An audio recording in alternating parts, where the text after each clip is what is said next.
तू तो सुरसुर होता. Happy birthday to you. Happy birthday to you.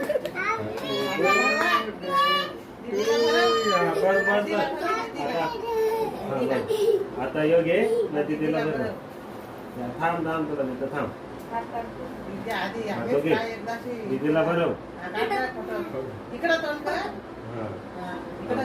घे त्याच्यात लहान ना बाबूला तू पण पण काय दे त्याला भरव आता